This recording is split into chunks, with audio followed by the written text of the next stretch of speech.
Is it working? Yes. Yeah, All right. I heard that. I heard All right. like a lady's robotic voice. Yeah, robotic lady. We're gonna hear a lot Right. more of that in the next few decades, I think, in our society. It's not gonna be so calming anymore. Might be kind Yeah. of Yeah, it's like, what? How do you know what I'm doing? yeah. Shut up. Wow. Yeah. And anyways, for people joining us, my name is Vincent on Instagram at the.wandering.warrior. I travel. I do praying mantis boxing. I do Shuai Jiao primarily at the moment, and I've had exposure to a variety of other arts. And joining me today is Joseph. Joseph, take it away. Hi, Joseph Luiz. Um, I'm a martial artist, I guess, amateur martial artist.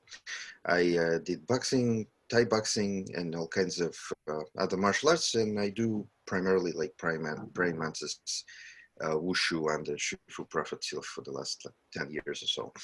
And we got an Instagram, Wushu Moskva. That's my main internet outlet, I guess. Joseph is way too humble. He's got amazing stuff on Ushu Moscova, so Yeah. definitely check it out. So, what's the topic today? Right. So I saw some videos on Instagram. I forgot the guy's name now, but it was about stance work, and it was like a short video on comparing like karate and Muay Thai and wushu stance work, and I feel that the wushu part got a little misrepresented.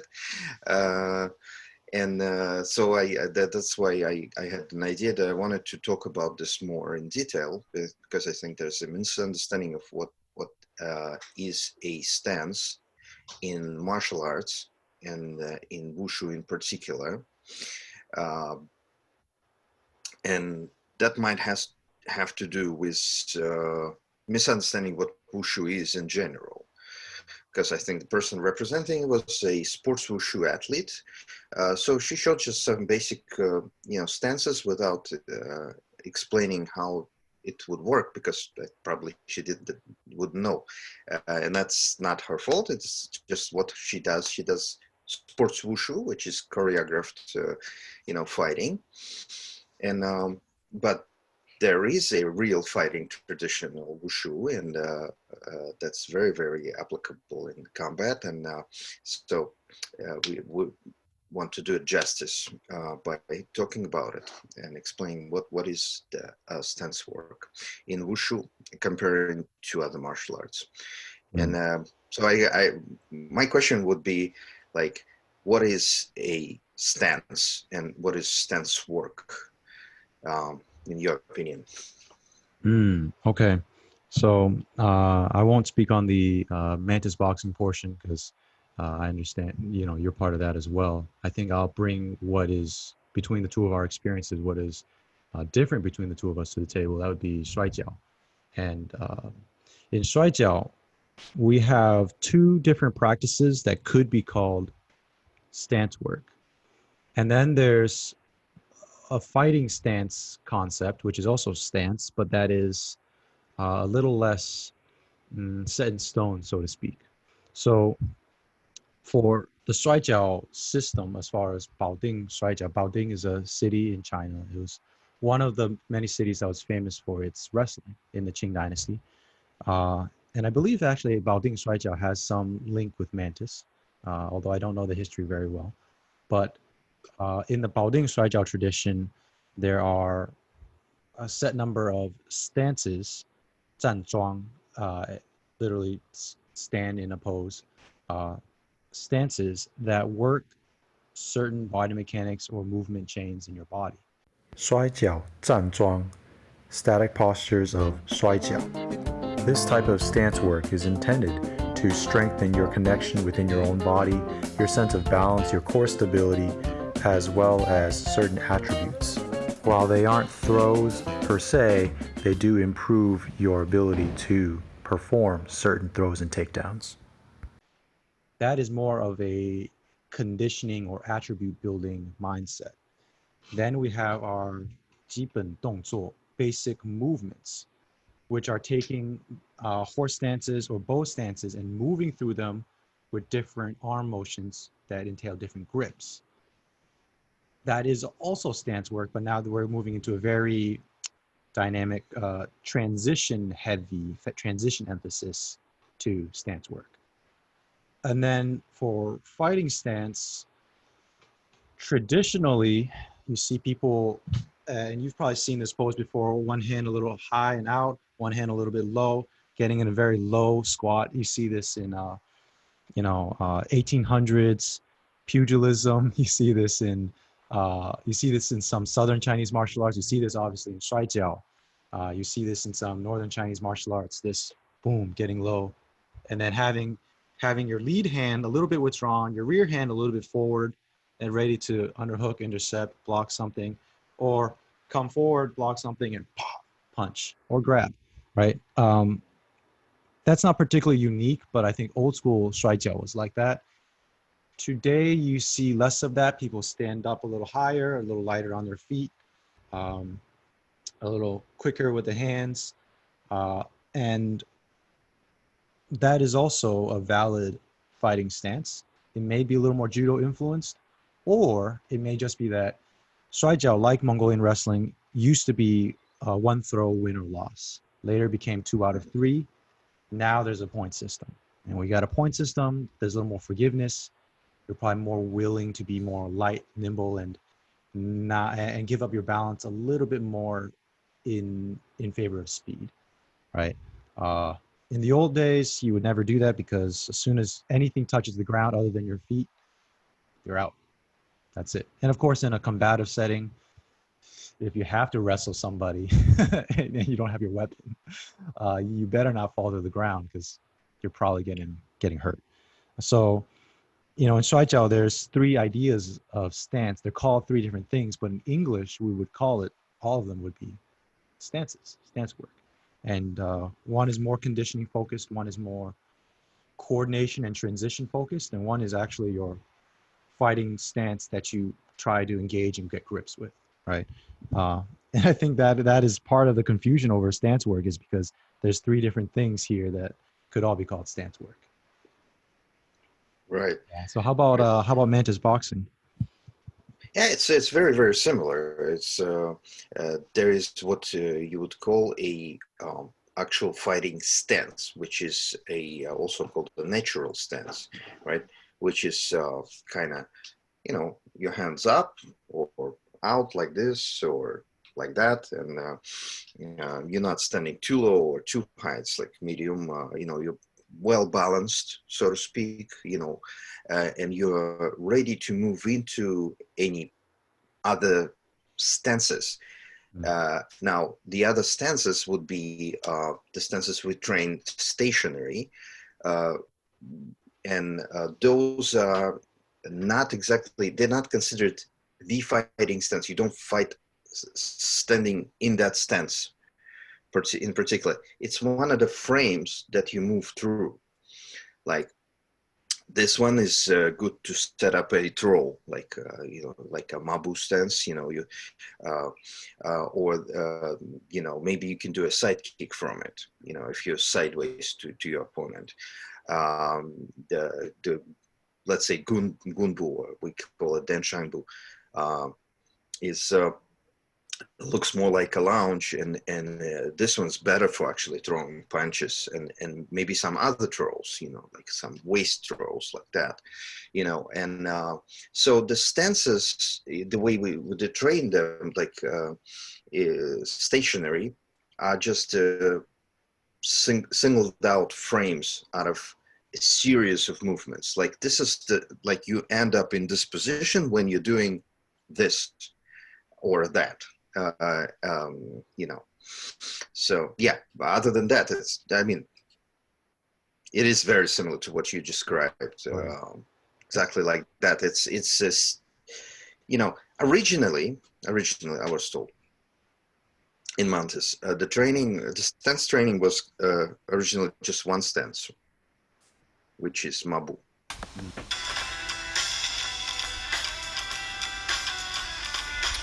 Mabu is often misunderstood and misused as a strictly striking stance, when in fact it's actually much more useful in grappling. The blocks were initially meant as deflections, and strikes can be used as grips.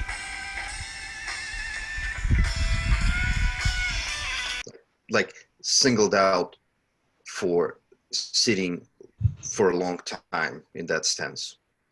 Just Mabu in a very old version of Mantis. One stance, just sit in a Mabu, maybe some heavy objects placed on your hands, things like that. This thing you say. Then it devolved into two stances, which is what we actually do in Meihua Tanlan. Like the very original old style that we do not do. We don't have it, but it was supposedly one stance. Now, in Meihua Tanlan, we do two stances. It's Mabu and Gunbu, or Tsimashi and Denshambu, the way it was called in Old Mantis. Oh yeah, let's translate that for the non-Chinese speaking audience. So mabu would be horse stance, or sometimes Yeah, mabu riding horse stance. right. Gongbu would be bow stance, but I know Mm-hmm. in Mantis I've learned it this way as well. Dengsan would be like climbing the mountain or a mountain climber stance. It apparently the original name, I don't have it in Chinese because I don't speak Chinese, but Yeah. the original name was the tiger climbing up a mountain. Oh, Uh, okay. and it actually resembles, according to Shifu Profatil, it actually resembles a traditional picture of the way the tiger is climbing up a mountain, the lower part of the body, Oh, while the upper part is pulling a bow, which is exactly how you pull a bow, oh, like that. hence the two different So names. yeah, so it's just the upper body is the pulling of the bow, while the lower body is the way the tiger is climbing the mountain, like the way he would spread his legs like this out, like Mm, if he's mm, climbing almost a vertical mountain. mm. Gumbo is great for linear frontal striking attack.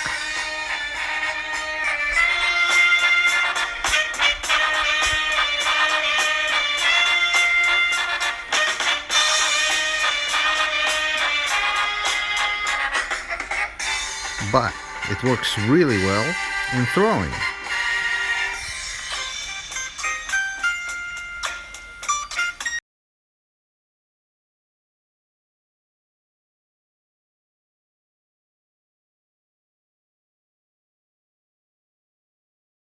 The way it was probably a common drawing, and that's why they would reference it, like, because everybody knew it.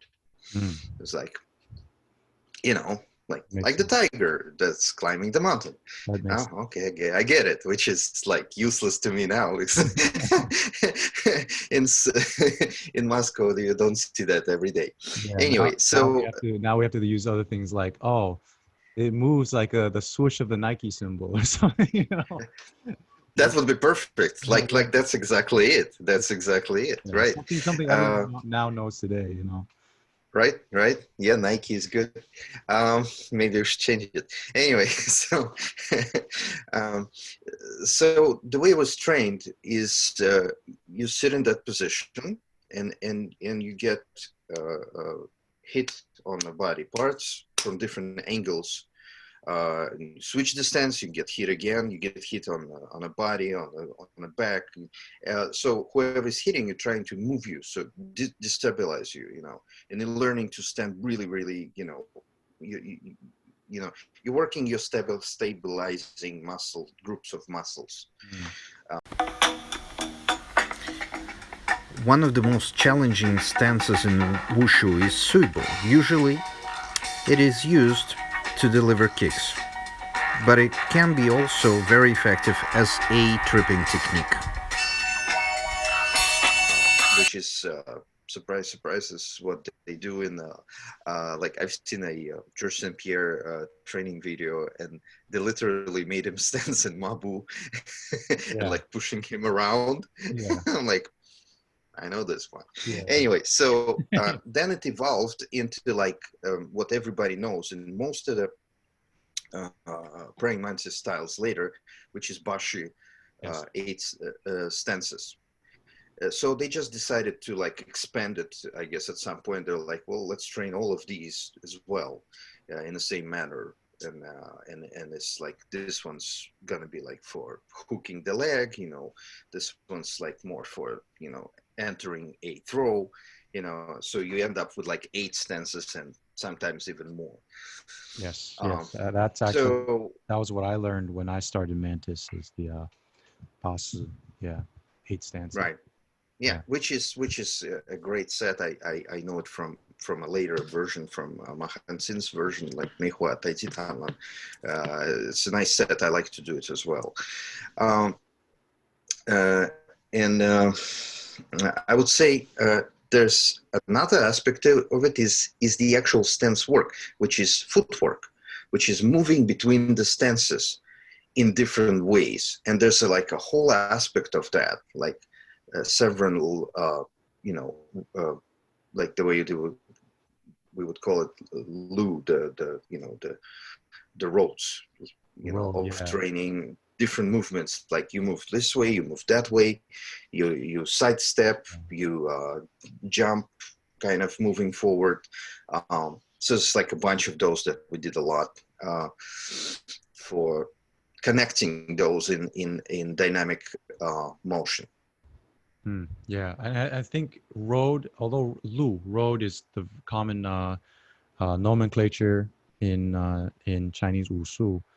Um, English, I guess maybe sequence is the most accurate translation, but Yeah, road is what it's called. Yeah, yeah, yeah. yeah. Hmm. That so we have a very similar. It might not be laid out exactly the same, but I think mentality, the progression of building up your physical abilities, then building up your physical coordination with those various postures, and then being able to start from your neutral fighting stance or default fighting stance.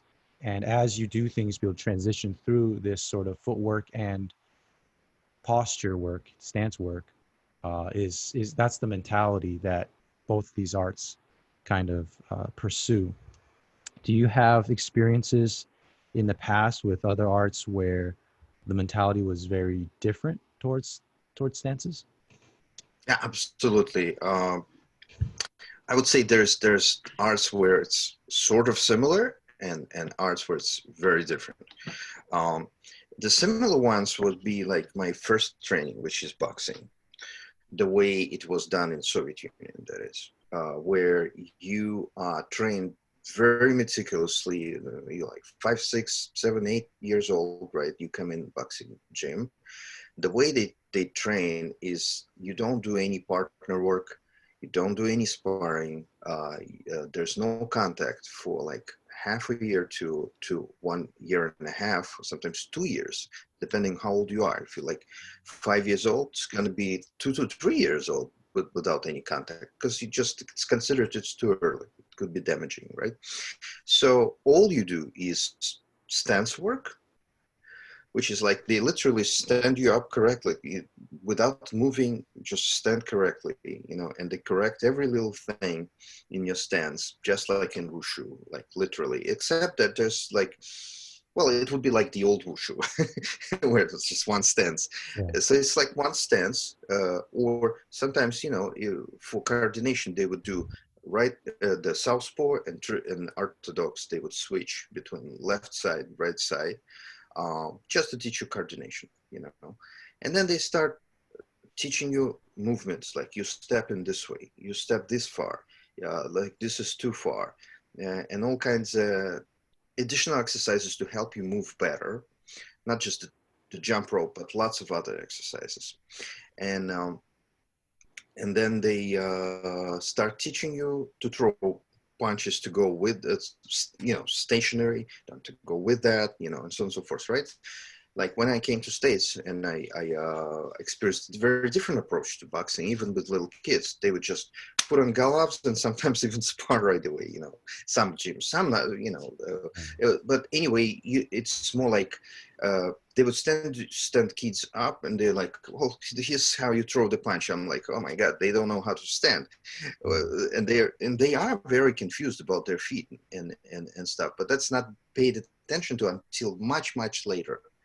So it's considered you like learn to throw punches and sort of mix it up first. And then they maybe, if you survive that, they will try to correct the technique later. So it's a very different approach.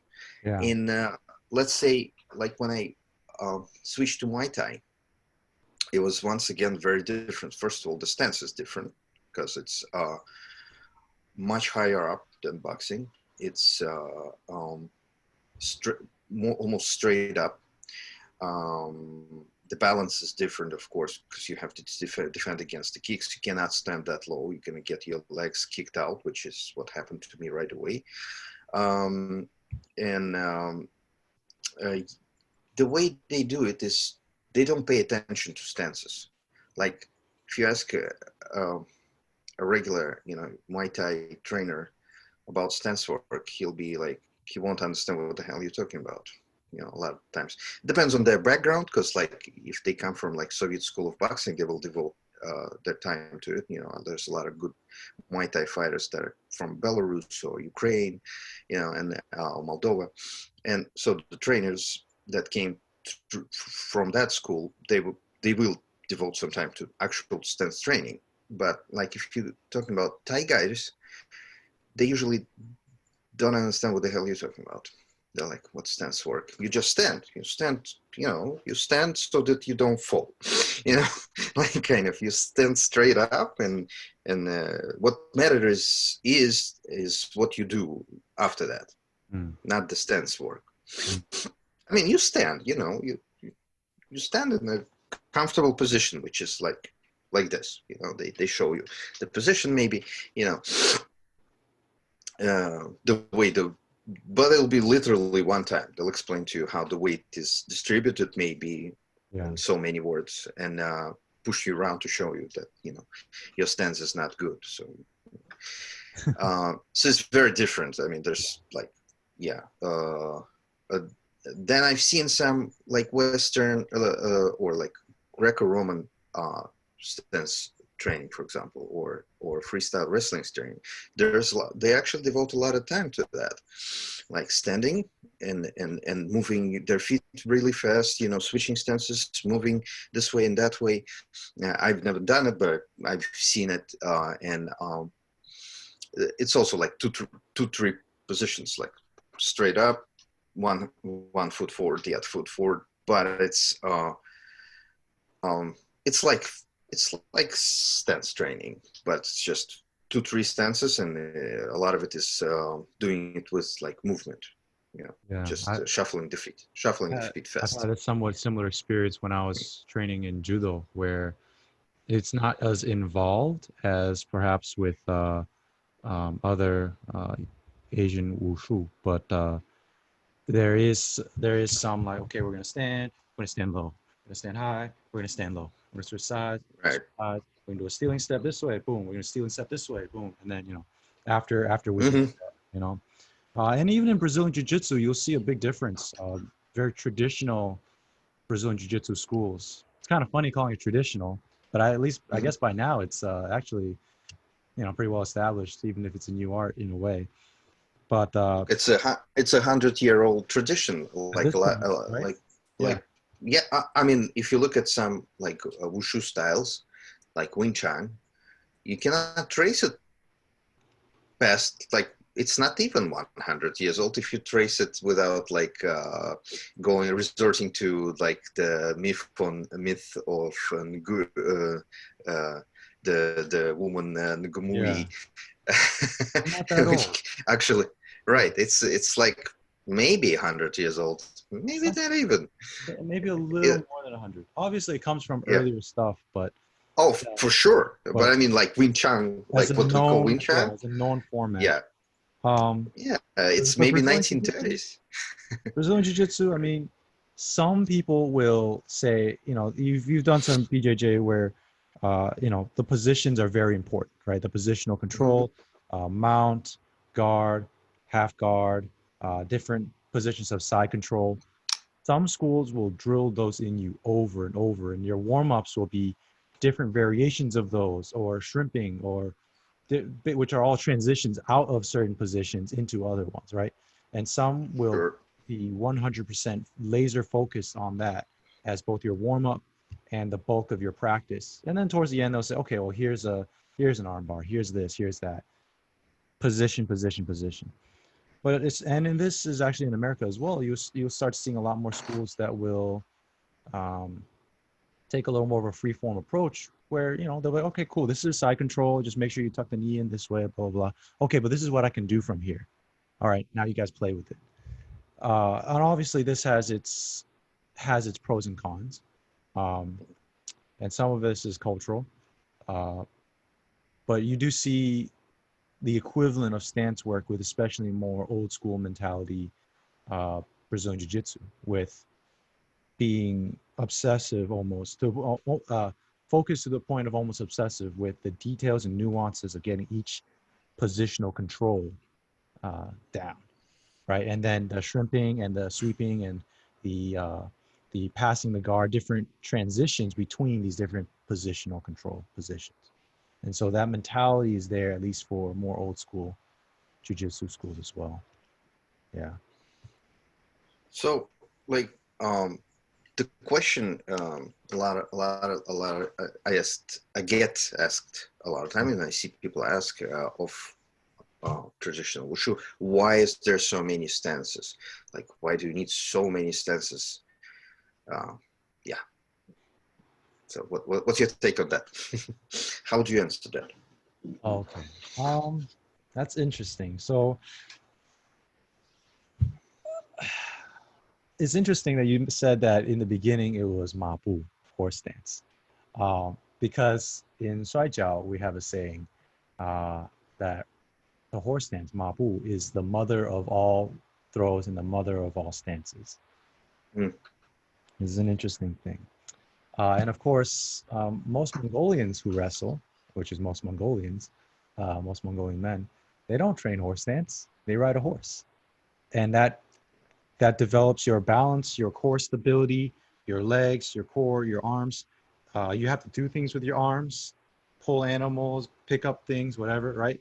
So in essence, from an exercise point of view, you're doing a very similar thing, except instead of having people push you around or kick your leg a little or hit you, your horse is moving, right? Mm. So you have to maintain rhythm with something else that has its own sense of rhythm.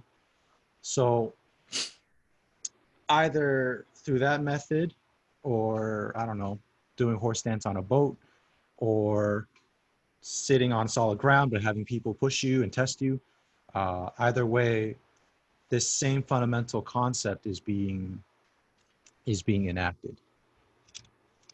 I get interject real quick and sorry. Yeah, I was just having this conversation with Shifu Prophetsilov, and he told me that actually they had this training tool a long time ago, which was kind of like a dummy horse, like which would imitate the horse. Mm. And you actually sit on it, and Mm. people move it around. They pull it different ways, and this is how you practice your saber, Oh yeah. movements on a fake horse, because horses were expensive, so you couldn't have a horse, for example, in a village like this. Somebody, for example, did not have a horse. They had this dummy that you train on. Yeah, actually, Yeah. that's not too uncommon for cultures where horse ownership was not a given, outside of steppe Hmm. or plains cultures. Usually they had to break up cavalry training into get used to riding the horse, get used to swinging stuff around the horse, but not on a real horse because we don't want to hurt the horse, and horses are expensive. Yeah. and then later yeah. get the horse used to you shooting and swinging stuff near it. And then Right. at the end, when horse and man are both trained, then you're allowed to like ride the horse and cut something or Yeah, spear it something. makes sense. Right. You want to sit on a horse with a real sword and swing it the wrong way and And the horse cut has, yourself or the horse. Yeah. right. And the horse has never seen a sword. He doesn't know what the shiny thing is flying over his head. He's going Right. crazy. You don't know what's, yeah. You know, and so that's an interesting thing that you mentioned there because, yeah, with cavalry stuff, other than cultures where you you're on the horse before you can speak, and the horse is around people all the time, you know, unless you're in those kind of That's, cultures. that's different because they had lots of horses and Right. that's the only way to get around. Horse and man both need training in the Yeah. other, or horse and man both need to train up to it in a sedentary kind of context, whereas the lifestyle kind of gives the training for the more nomadic horse owning peoples, you know. So that, yeah, that is a very interesting thing. Actually, I've seen that in medieval Europe. I've seen that in 1800s British Army. I've seen that in Japan. I've seen that in China. Yeah, it's an interesting phenomenon. I Yeah. mean, people pull around a wooden horse, but it makes sense. Yeah. So at least in Shuai Jiao, our saying is also Ma Bu is the mother of the stances and the throws. 下把后转, lower grip, turn around. It's essentially a hip toss. This is one of our many basic movements, 基本动作,基本步伐. As you can see, it's an archetype for an idealized hip throw, which done live looks more like this. Because, you know, hip tosses and trips and stuff from Ma Bu are, how do I say, fighting is often a fight over not obviously there's spirit, right? But then, you know, fighting spirit, but then there's also management of space, distance, time, and posture, right? And so if you think about it, things involving mapu from a throwing perspective, you're usually getting very close to the person, right? And people's inclination is if they're getting close to you, they want to control and throw you or knock you down. Otherwise, they don't want you to be able to get that close. And so for you to have a solid foundation in the thing that requires the greatest decrease in control of distance and posture means everything else will be easier to get to, in a sense. If you can get in for a hip toss and you can consistently get that hip toss, well, kicking out their leg is comparatively much easier, right? And Right. comparatively, a hip toss is going to require more stability and control over their body and your own while you affect that technique. Whereas pulling them out, spacing out, and kicking their leg, pushing their head down, that may require speed, but definitely less solid stability. Because if you do the hip toss and you do it wrong, well, it's going to fail horribly. If you do it right, the reward is great. And so I think it's the mother of all because from a conditioning perspective, I think it works most of what you need. Maybe not all, but most of what you need for everything else. It carries over quite a bit to everything else. Whereas working a single leg stance all the time doesn't necessarily get you all the benefits of Ma Bu, I don't think.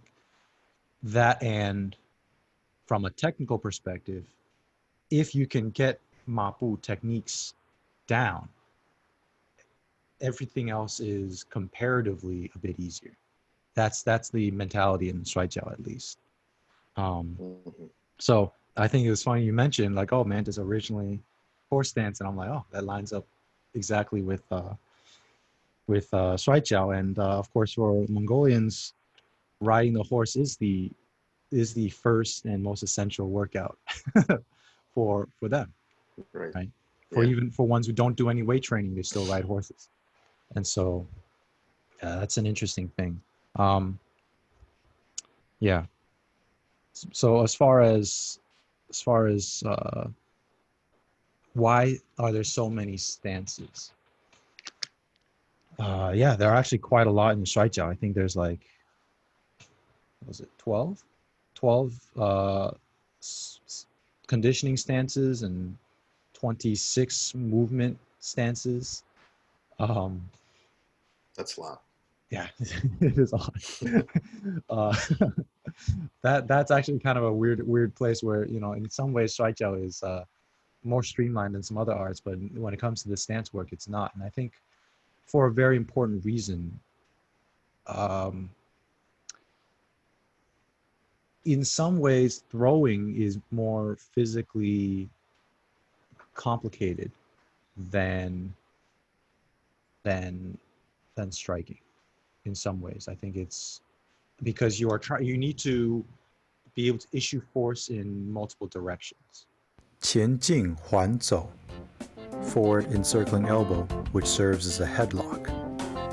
This, in fact, is a 别 type throw using the 弓步. 弓步 means bow stance. I think because I need to pull, I need to lift, I need to lift up with the leg, keep my balance, and throw the person over while staying standing. It will be more demanding in that sense, not necessarily athletically, but I think athletically too. I think yeah, wrestlers in general have better stamina than strikers. I think for that reason. I think it requires you to be able to move your body in multiple directions and keep it all coordinated. And so, and actually athletically, in certain ways, definitely more demanding. And so the stance work is supposed to ensure that your attributes and your actual movements are perfect or as ideal as possible. I think, I think it's more involved and more demanding because in Shuai Jiao as a sport and as a combative context, which in this case the combative context is the same as Mantis. It's that time period, that era. Right. You do not want to go to the ground, right? My mabu can be sloppy if when I do the over the shoulder throw, I'm just gonna roll onto the ground with you. My mabu doesn't have to be that good. I just need to burst off. I don't need the stability. I just need explosiveness. But if I need to have explosiveness and stability and endurance, then I'm going to need to work a lot of attributes far more than just grab arm and just tumble, as you see sometimes in judo, for example, especially modern judo. Old school judo is maybe more similar to what we're talking about.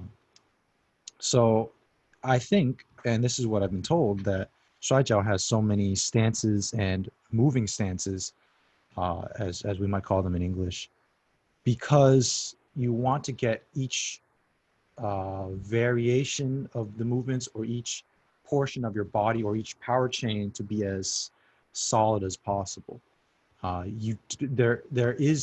assumption is there is no forgiveness for doing it sloppy and falling to the ground as well. Or I do a rear kick throw or harai goshi in judo. I try to throw them over. Oh, but I tumble on the ground as well. The assumption is that that's just not okay. I need to stay standing. They need to fall, because I might need to run away. I might need to pull a knife out. I might need to take his weapon away from him and start fighting his buddies. Whatever it is. Me going to the ground is never okay. Granted, I know that in the same context in Chinese martial arts, we know that there's part of the Mantis tradition are ground sweeps and kick ups and get ups and all that. But I think, again, even though there are ground techniques, the emphasis is always get them to the ground and I am able to get back up rather than, hey, let's tangle up on the ground. And so even even though there is a plan B of these tumbling techniques and sweeping techniques, the emphasis is still, I want to get back up as quickly as possible, but get you to the ground as quickly as possible.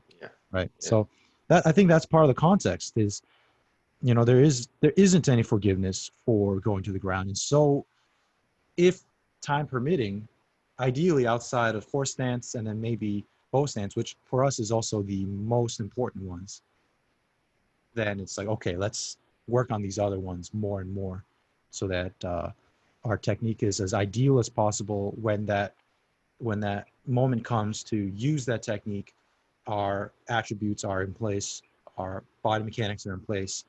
We are not going to fall. Even if the technique fails, we don't fall over because we didn't. Right. And Yeah. I think Yeah. for Shuai Jiao, that's the main idea. Yeah. Well, it's very similar.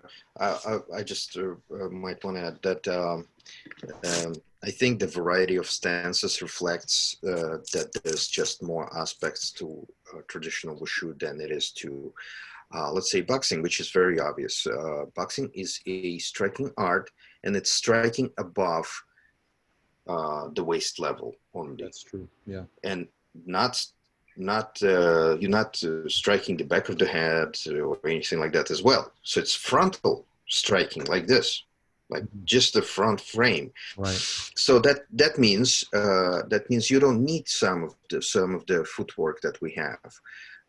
It would be like if we put, let's say, like judo or Greco-Roman wrestling or freestyle wrestling together with the boxing and added taekwondo kicks, let's say, that would be the basic variety of what wushu in general does, except maybe for some styles that are more limited. But in general, I mean, like if you look at the most variety of, like, I wouldn't say these not northern styles, because like Hungar got all of that, and it's a southern style, or Yes. Chöre foot, right?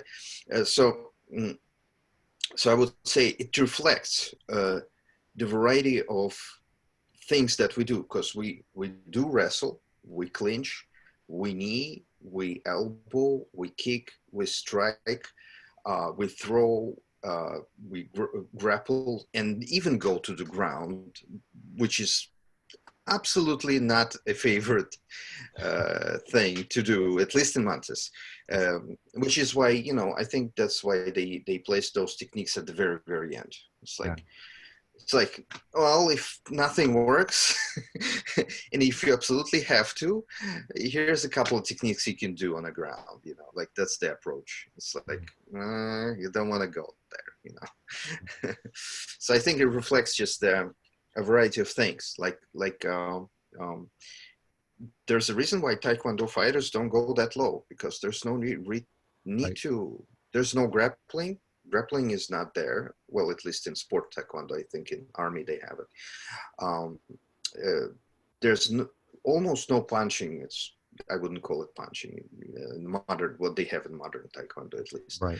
It's like, it's very, very basic 1-2 kind of thing, and that's it, and you don't score any points for that. So it's just kicking. So like, why would you want to go low? Like it's the worst idea for a kicker to go that low. Like, why you want to tie your legs for what? Right? This makes no sense whatsoever. Or if you're a wrestler, why would you stand straight up? Unless you really want to get taken down.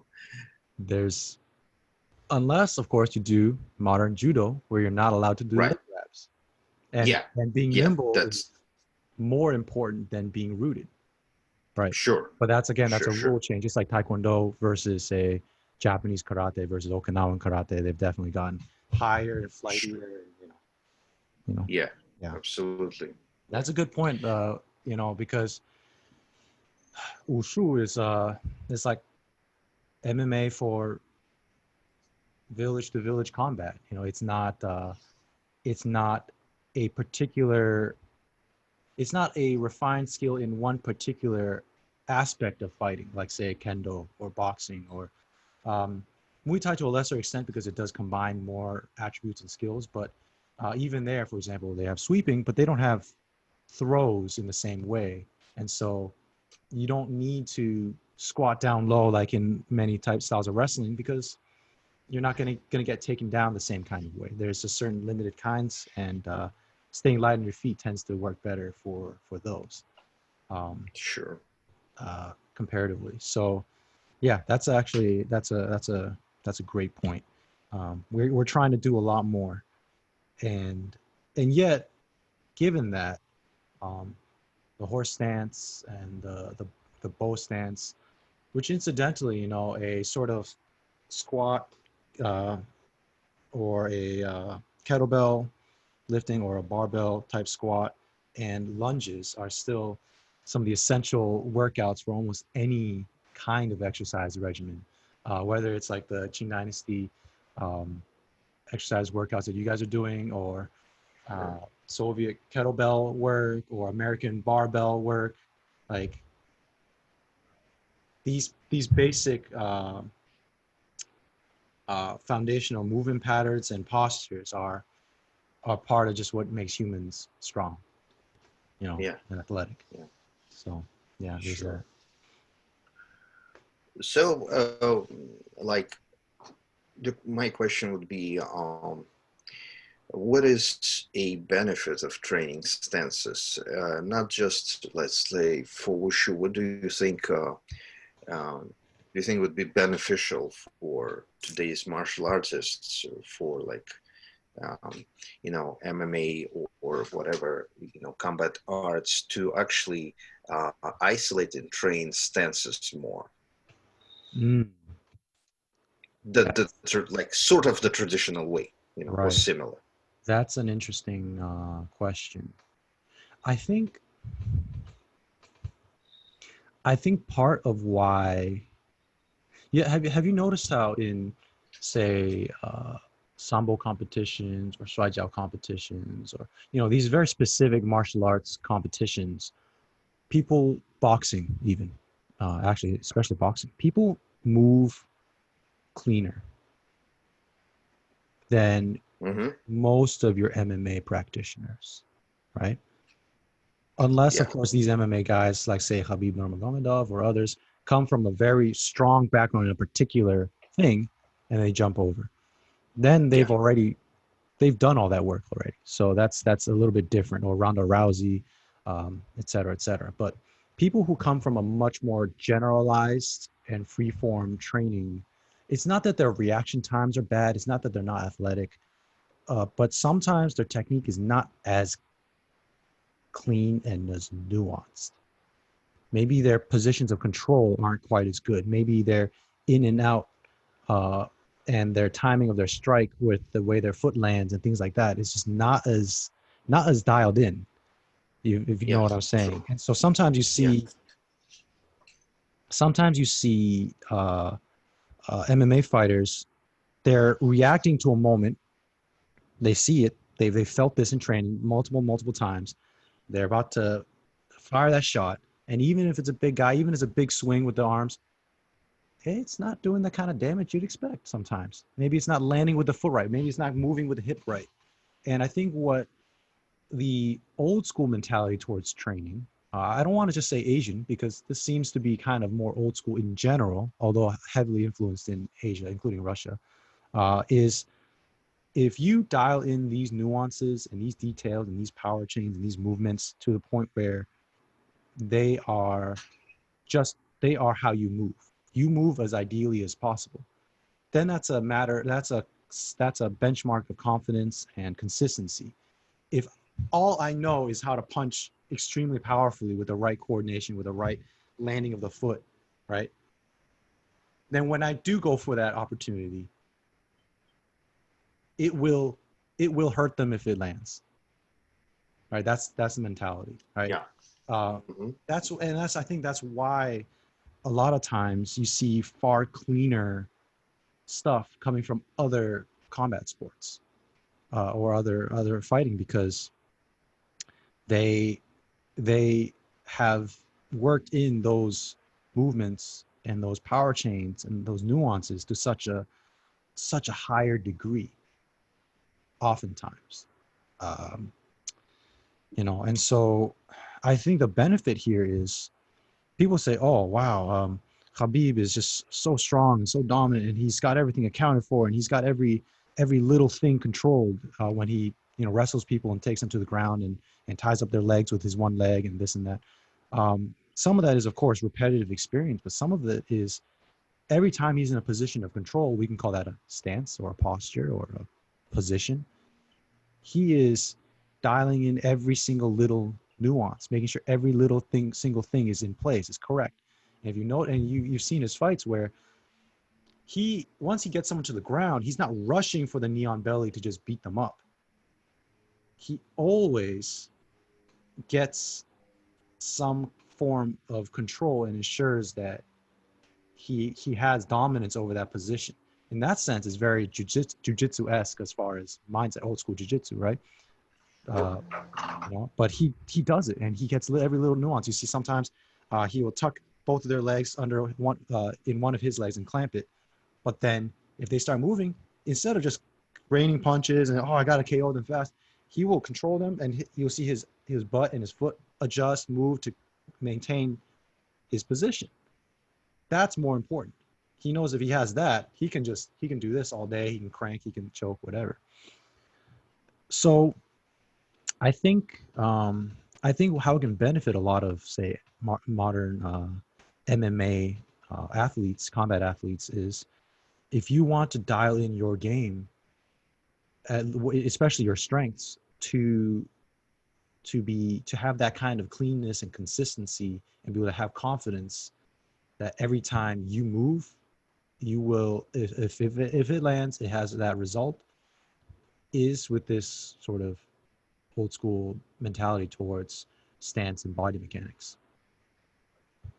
And I think for the old context, this was important because when someone comes at me with a hammer fist, or with a club, or with a saber, or with a knife, I don't want to be like, well, I'll block this.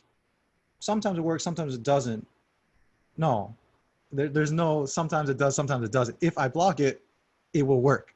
If I don't block it, I better get out of the way.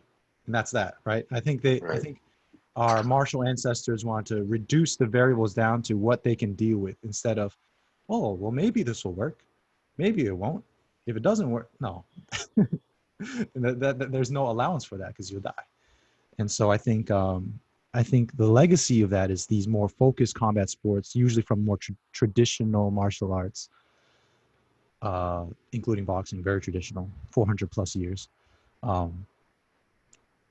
They dial in these body mechanics to the nth degree. And with that comes the confidence, consistency, and dominance in that situation. If you have the superior body mechanics and you apply it at the right time against somebody who has the inferior body mechanics, even if they're larger than you or faster than you, the correct body mechanics can often win the day, Yeah. Cool. Yeah, so sounds good. I couldn't agree more. Yeah, I think it's just the stance we're isolating. Each stance is, trains muscle memory for a specific situation, and you land properly. Let's say if you get, pushed out of balance, you land properly in a stance from which you can actually do something. It's a proper weight distribution.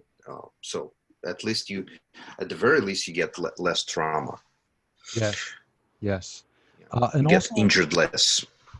That's actually another good point. I didn't think about that until you just mentioned that. But I think a lot of stance work is a good pairing with more explosive or high weight type training, because a lot of times, and I notice this in America quite a bit.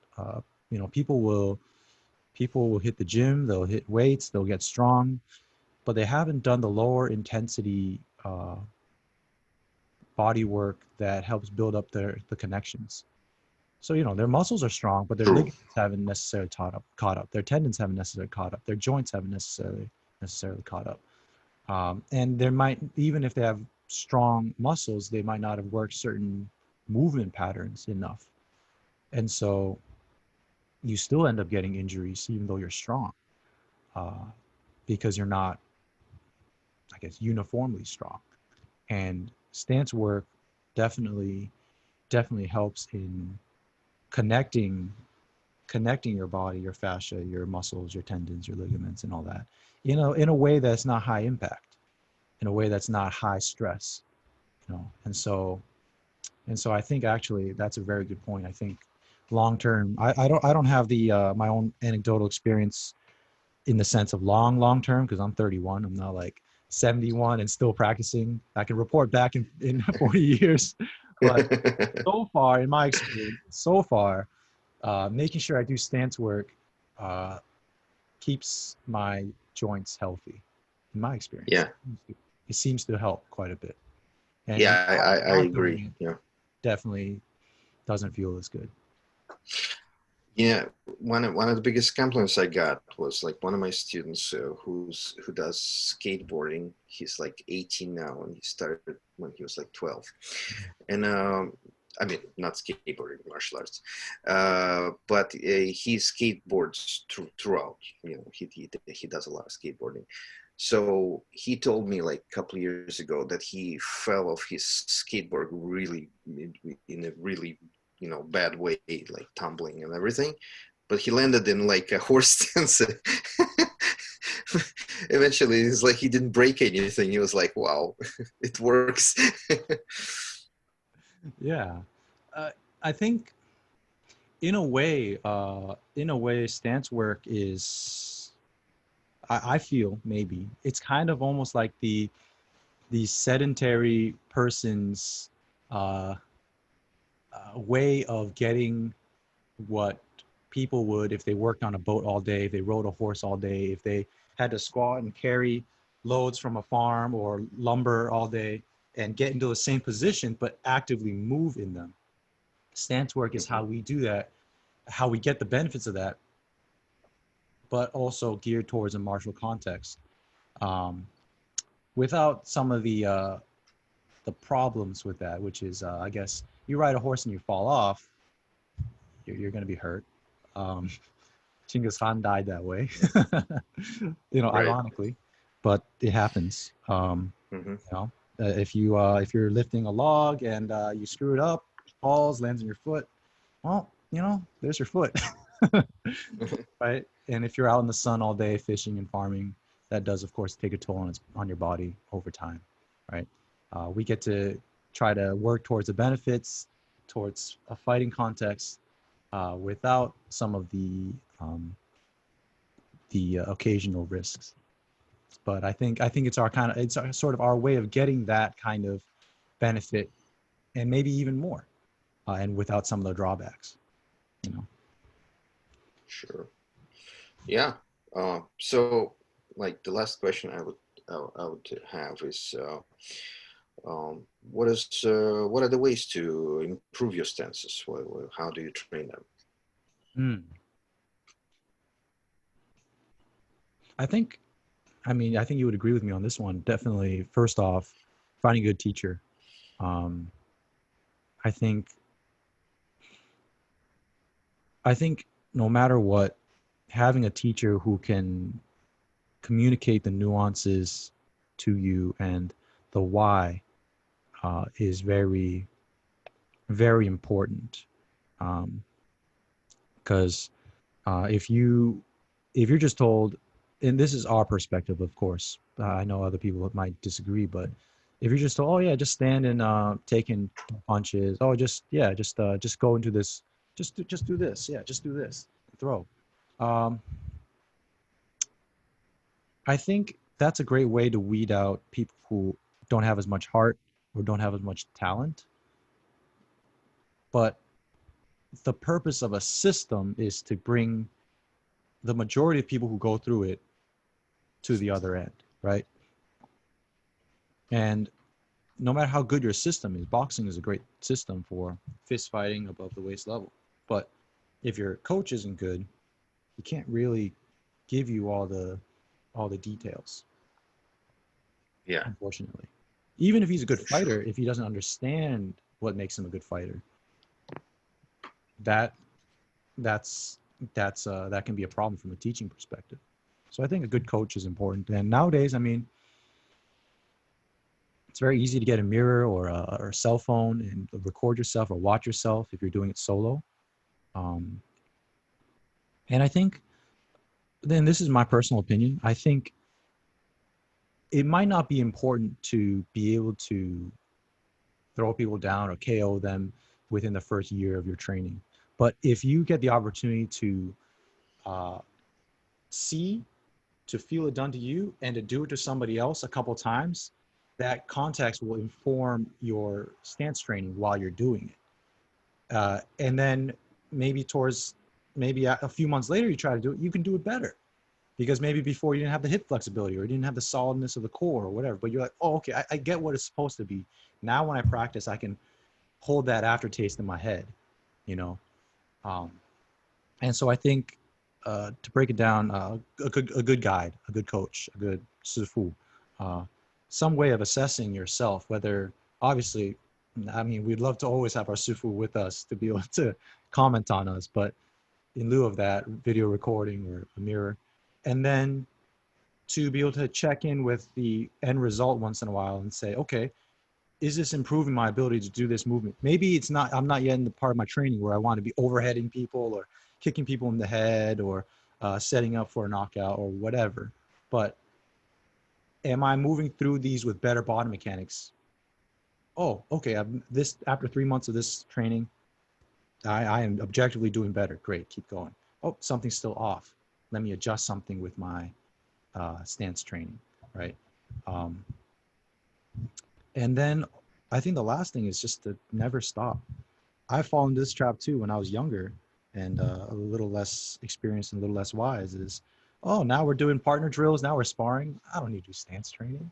That stuff's boring, right? It's very easy to fall into that, but I find that it's hard for us to ever get anything 100% perfect.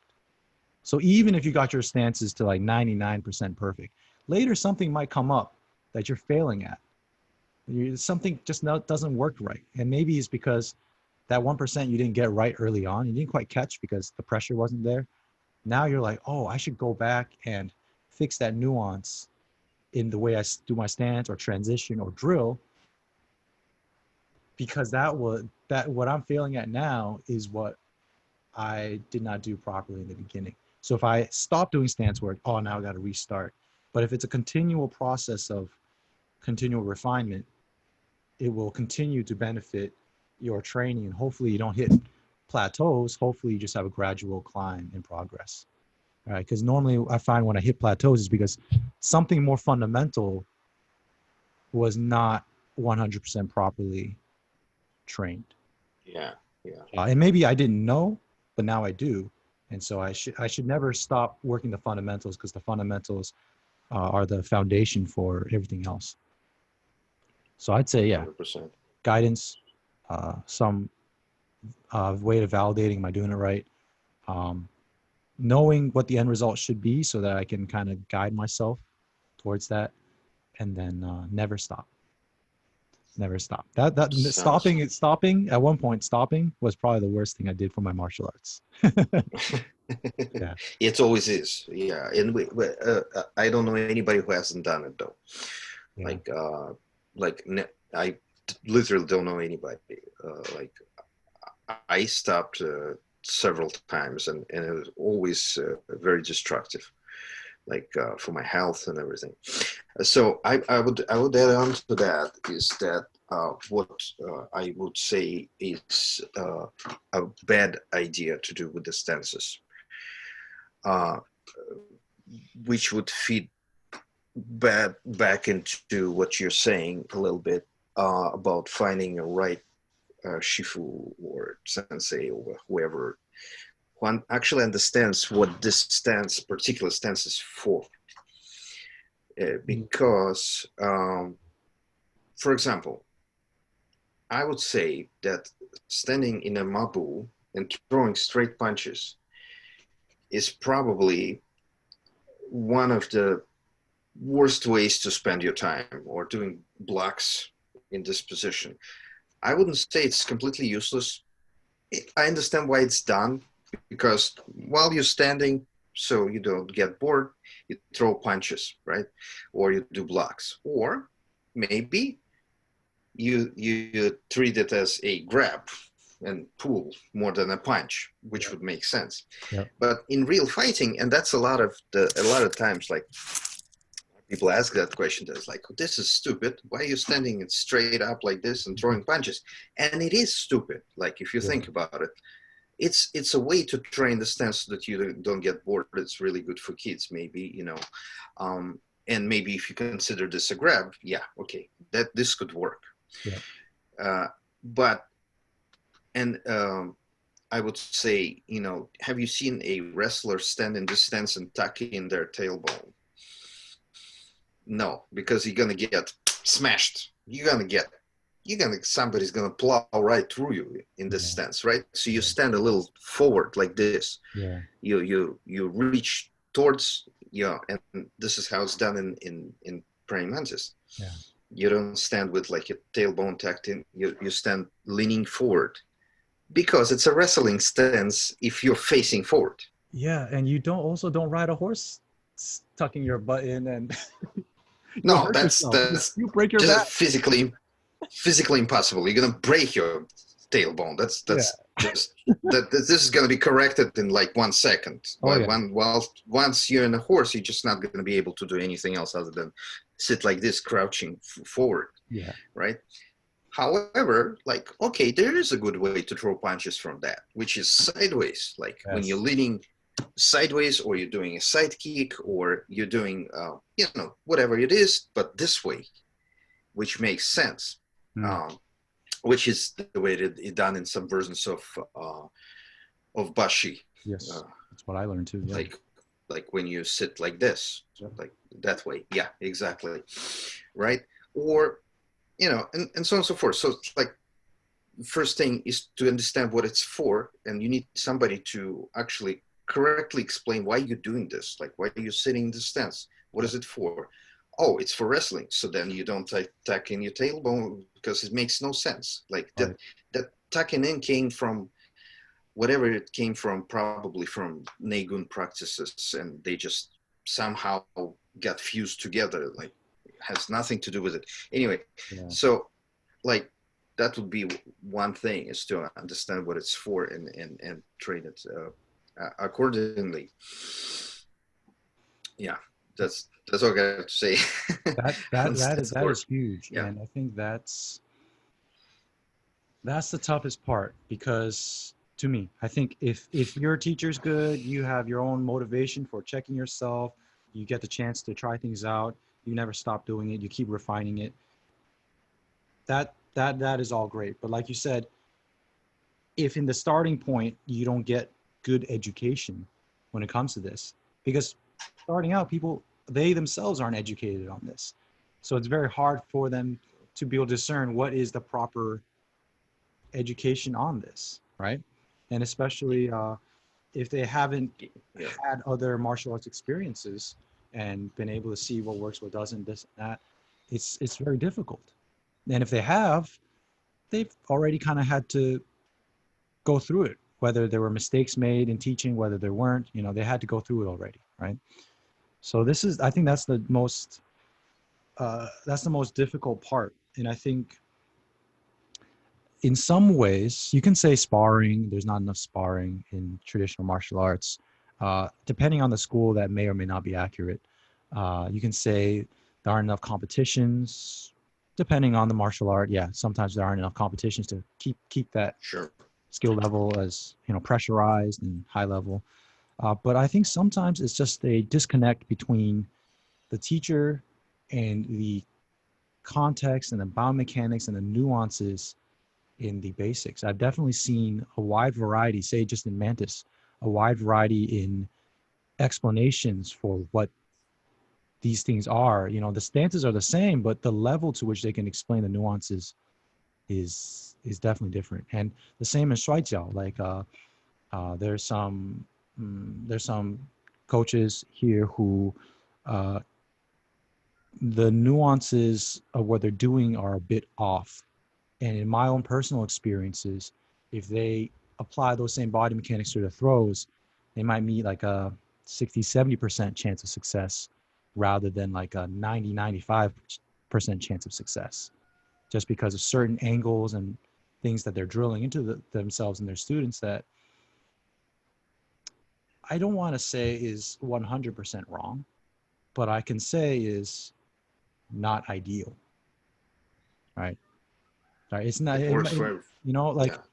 say for example, like horse stance, going low, punching.